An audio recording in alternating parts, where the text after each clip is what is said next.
வெளிப்படுத்தின விசேஷ புத்தகம் புரிந்து கொள்வது எப்படி என்று இன்றைக்கு நாம் தியானிக்க போகிறோம். வெளிப்படுத்தின விசேஷ புத்தகம் அப்போஸ்தலனாகிய யோவானால் எழுதப்பட்ட அழகான தீர்க்க தரிசன புத்தகம். இந்த வெளிப்படுத்தின விசேஷ புத்தகத்தில் 22 அதிகாரங்கள் இருக்கிறது, 404 வசனங்கள் இருக்கிறது. ஒரு நாளைக்கு 3 அதிகாரங்கள் வீதம் வாசித்தால் 7 நாட்களில் இந்த புத்தகத்தை நிறைவு செய்ய நம்மால் முடியும். முயற்சித்து பாருங்கள், நிச்சயமாக வாசிப்பீர்கள் என்று நான் நம்புகிறேன். பழைய ஏற்பாட்டில் 27ஆம் புத்தகமான தானியேல் புத்தகத்தையும் புதிய ஏற்பாட்டில் 27ஆம் புத்தகமான வெளிப்படுத்தல் புத்தகத்தையும் ஒப்பிட்டு படிப்பது மிகவும் அவசியம். வெளிப்படுத்தல் புத்தகத்தின் 22 அதிகாரங்களையும் எளிமையாக புரிந்து கொள்வது எப்படி என்று நான் உங்களுக்கு சொல்லுகிறேன். 1 முதல் 3 அதிகாரங்கள் 7 சபைகளுக்கான செய்திகள். ஒவ்வொரு திருச்சபைக்கான நிறைவையும் குறைவையும் பிற்பாடு அவர்களுக்கு கிடைக்கும் பலனையும் ஆண்டவர் பதிவு செய்து வைத்திருக்கிறார். வெளிப்படுத்தல் 4ஆம் அதிகாரம் முதல் 7ஆம் அதிகாரம் வரை 7 முத்திரைகள் உடைக்கப்படுவதை பார்க்க முடிகிறது. பரலோகத்தின் தேவனுடைய கரங்களில் 7 முத்திரை போடப்பட்ட சுருள் ஒன்று இருக்கிறது. ஒவ்வொரு முத்திரையும் உடைக்கப்படும் போது நிகழக்கூடிய நிகழ்வுகளை பதிவு செய்யப்பட்டிருப்பதை பார்க்க முடிகிறது.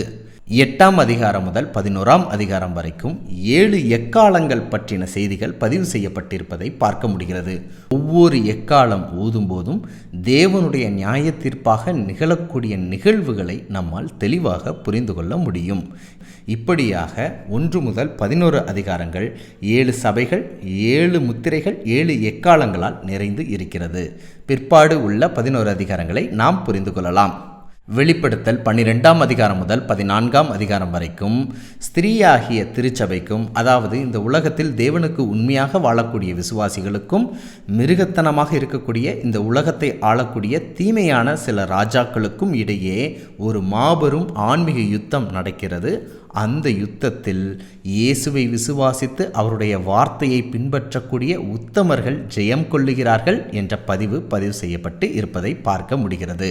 பிற்பாடு வெளிப்படுத்தல் 15ஆம் அதிகாரத்திலிருந்து 18ஆம் அதிகாரம் வரைக்கும் 7 வாதைகளை பற்றியும், பிற்பாடு இந்த உலகத்தை தீமையான வழிகளில் வழிநடத்திய அந்த ராஜாக்களுக்கு மீதான நியாய தீர்ப்பு பற்றியும் பதிவு செய்யப்பட்டிருப்பதை பார்க்க முடிகிறது.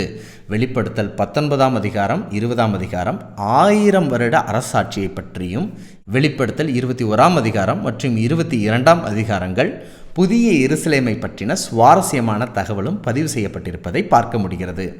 இந்த புத்தகம் கடைசி காலத்தில் வாழக்கூடிய நமக்காக எழுதப்பட்டிருக்கிறது. நிச்சயமாய் பரலோகத்தின் தேவன் அதை வெளிப்படுத்துவாராக.